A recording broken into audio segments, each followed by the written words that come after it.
Good day, everybody, and today's session is going to be mainly focused on talking about UV mapping for some characters. I've been requested by one of my students to help out with the UV mapping and to give them a better understanding of what's the best way of approaching a character.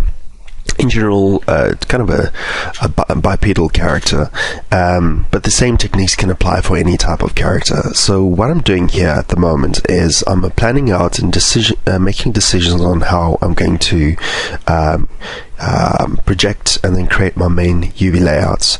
So what I'm going to do is I'm going to open up the UV editor, and as you can see, it's a total mess regarding the UV layout. So the first thing I do is I go to polygons and I say delete UVs, and that just clears out the UVs so that there is no, just temporary bits and pieces flying all over the place that we're not projecting. So I'm going to go back to the create UVs tool, and then from the top I'm going to choose projection mapping planar, and I'm going to make sure I set it to the axis based on the Z, the line that kind of projects through the center of the character.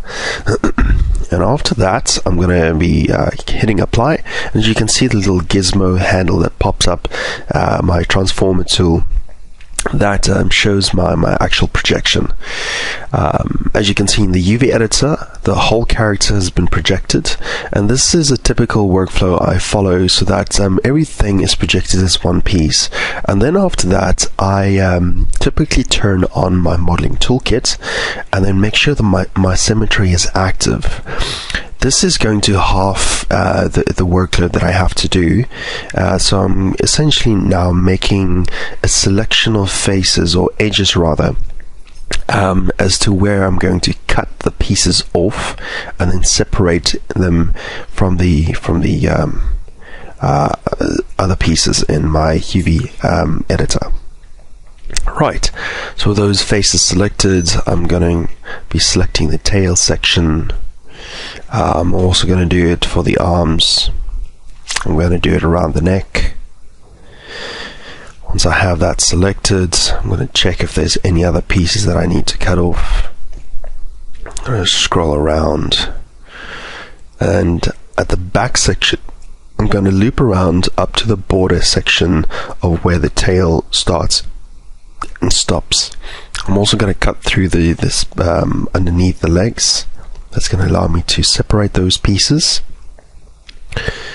And then once I have that, I'm going to go to my UV editor, open that up, and as you can see, I can now see my edges just barely. So it's quite faint. I definitely want to make that a little bit more apparent. So I'm quickly going to go to my settings and preferences, and then to my color settings. This is going to allow me to quickly edit the color scheme of my selection or my active components. So I'm going to jump to the active tab. I'm also going to go into the options for general, and I'm going to look for, oh yes, it's under, there we go, that's the one I'm looking for. So I'm going to change the color to red. I'm going to hit apply, close. So now it's a red selected component, and it's a lot easier to kind of see what we are doing inside the UV editor.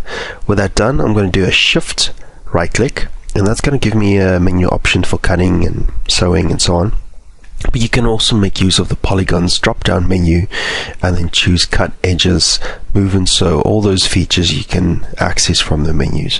I prefer the marking menus because it's a lot more convenient, much quicker to access, but I am also aware that beginners are not very comfortable with that. But if you prefer that, it really adds to your workflow very quick. It makes your speed a lot faster. So with those edges selected, I went and did a cut edges, and that's going to allow me to separate each part individually. So I'm going to jump to my UV shell selection tool, which is that second button in the top right corner of my UV layout.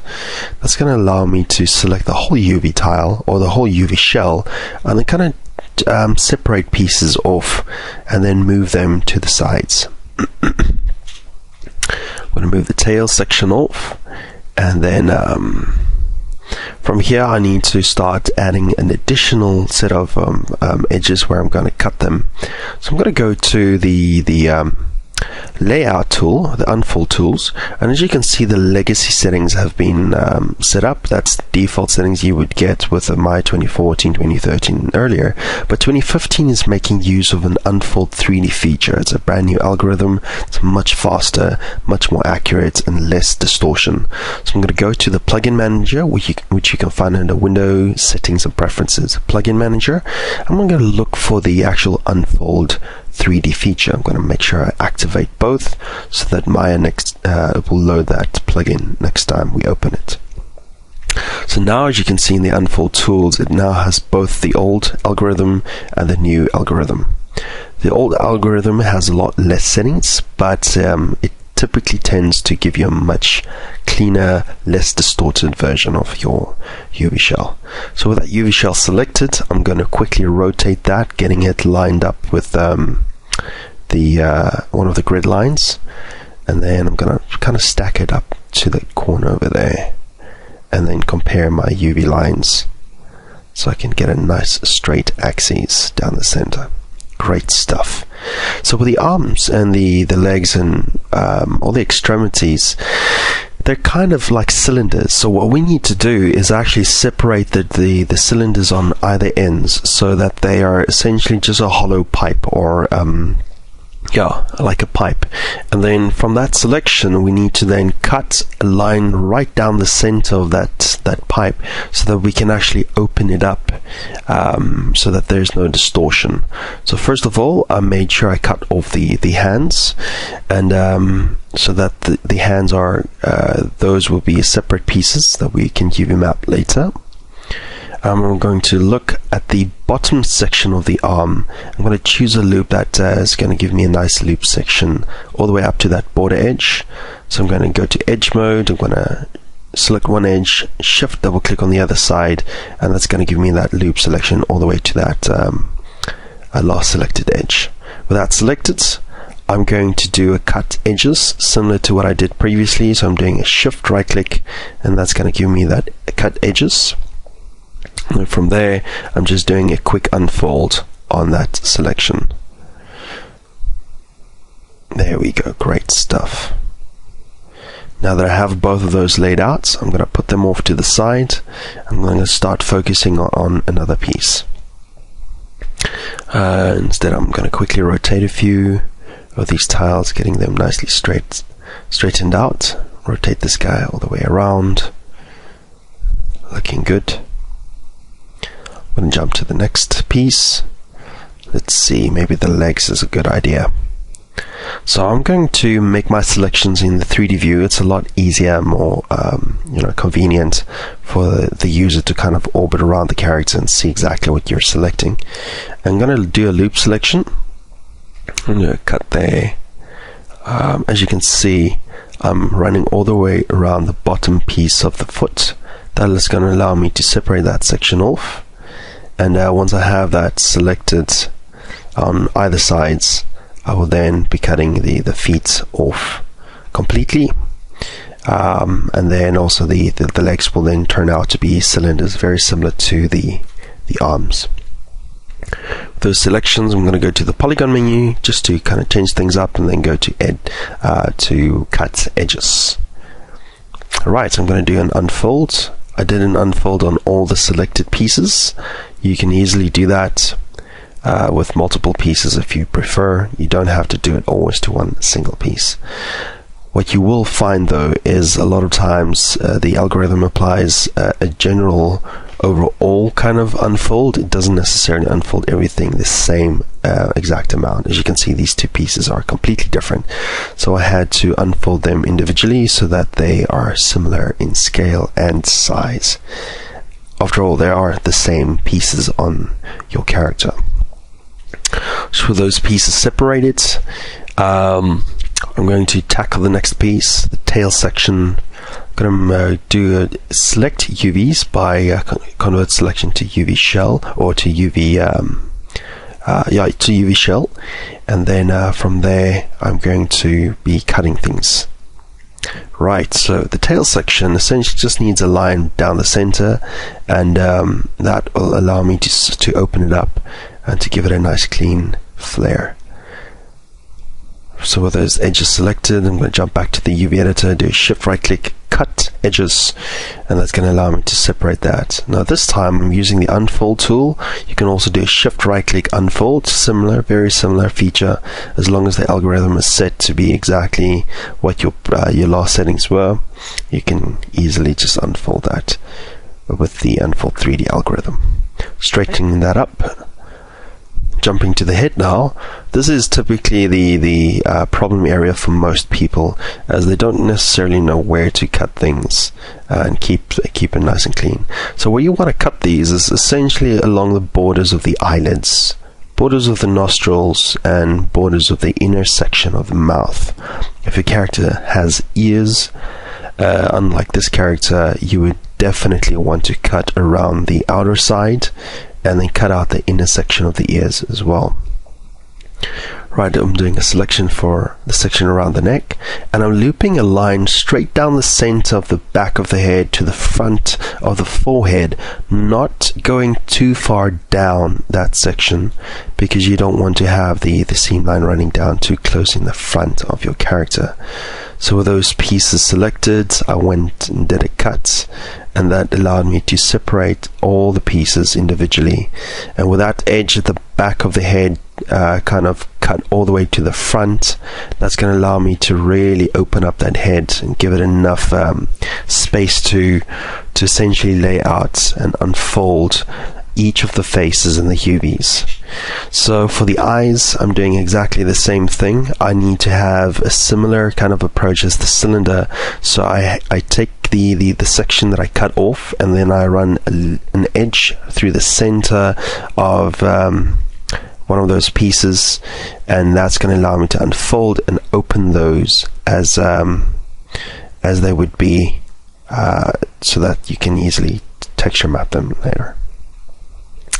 Doing that to the nostril, same thing.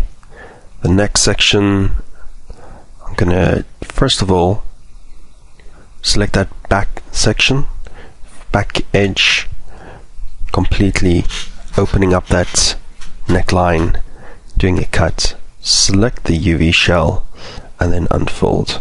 So a quick tip there, if you ever wanted to use the marking menus instead of that the top shelf buttons, if you want to make a selection to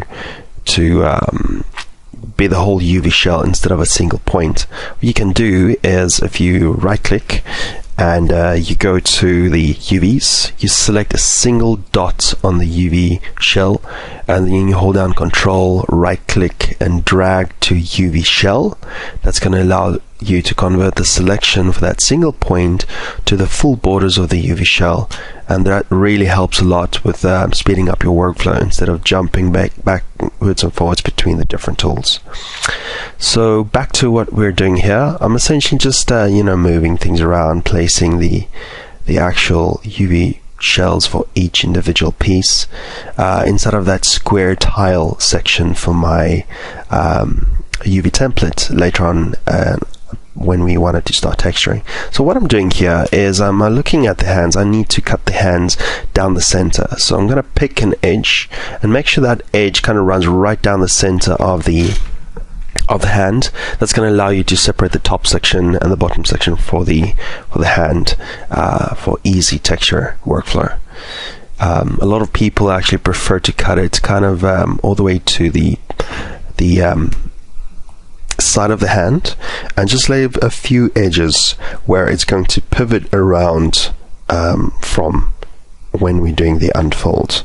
But it's all up to you at the end of the day. The more you have kind of experience with these things, the more you will find that you don't need as many UV seams as you would typically start off with in the beginning. It's a good practice to always find different solutions to different problems. So with those two faces or two sections separated, I'm going to jump to that UV shell selection tool, move it up, and do pretty much the same thing with the bottom. I'm going to go grab the other side. You can see that top section and bottom section how they compare with one another. So with those separated, I'm going to have them all selected, and I'm going to do quick unfold on all of them. As you can see, some of them are a bit smaller, some of them are a bit bigger. So what I typically do is I run the unfold again and again on each of those individual pieces and see that they all get the same kind of treatment regarding the unfold. So always make sure that they are pretty much the same scale, proportion, unfold, relaxed state, so that when you texture them, that you don't have to texture so many different components to the UV shells. If you think about it, if they're very similar, then you can actually stack them right on top of each other, so that when you get to the texturing, you're essentially just texturing one piece and both of them will receive the same texture. That's a typical workflow in the gaming industry, where they would kind of stack the type of UVs on top of each other to make more use of the given amount of space in your UV. 0 to 1 space. So what I'm doing here is back in the unfold tool, there's a feature called pack. So once you turn that on, it's going to pack the actual UV shell inside of that 0 to 1 space, and I'm giving it an extra bit of pixel bleed down there at the bottom. So the higher that value, the more space I'm giving between my UV shells, and that's a good workflow that you always need to have, as that allows you to essentially you can actually paint over the borders of your UV shells without having the pixels kind of bleeding into the other parts of your model. And especially when you're doing baking, you will typically find when you're doing baking of textures like ambient occlusion, normal mapping, and so on, that there's an obvious kind of overlapping when it does a bake. So you need to have some pixel bleeding space. Right, so I've assigned a new material, and just as I assigned the material over here, I realized that Maya decided to freak out a bit, and it decided to crash. Luckily for me, I saved the file, and I was easily able to kind of retrieve the file. So a good tip there, the Unfold 3D is an algorithm that's kind of a Autodesk got that from some other companies as an algorithm that really enhances your workflow, but it's still a plugin, so a lot of the features weren't 100% implemented yet in this particular version of Maya. So once you have done your UV layout, it's a very, very good idea to clear your history, so that those extra nodes that attaches to the Unfold 3D algorithm is now cleared out, and the final result is purely baked onto your UVs, so that now you don't have to focus on running into problems and so on. So I did a quick save, making sure that the file is retrievable, so that I don't run into any problems in the future. It's always a good idea to save.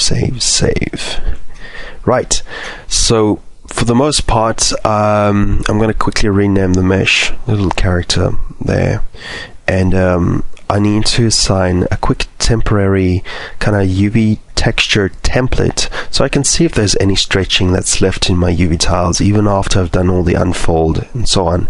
So I've assigned a new material, a blend material, you can call that test material or whatever, and then inside the color for the material, I'm going to click on the little checker box and open up new preferences, and then assign just checker texture, the built-in Maya checker texture. That's good enough. And as you can see, when I press 6 on the keyboard to reveal the textures on your model, you will find that the squares are quite a bit big. So I went there to your 2D placement node, and I changed the repeat U and V tiles to a higher number, so I can actually see the amount of repeats. This is one way of actually seeing your texture and see if there's any stretching, but there's an alternative option inside the UV editor that some of you might not be aware of. So in here you can see there's a little kind of same checker box, grid pattern. Once you check that on, it actually applies the same grid pattern, just a color scheme that really shows off your method, and that's a good setup. Thank you for watching. I will see you guys in the next video.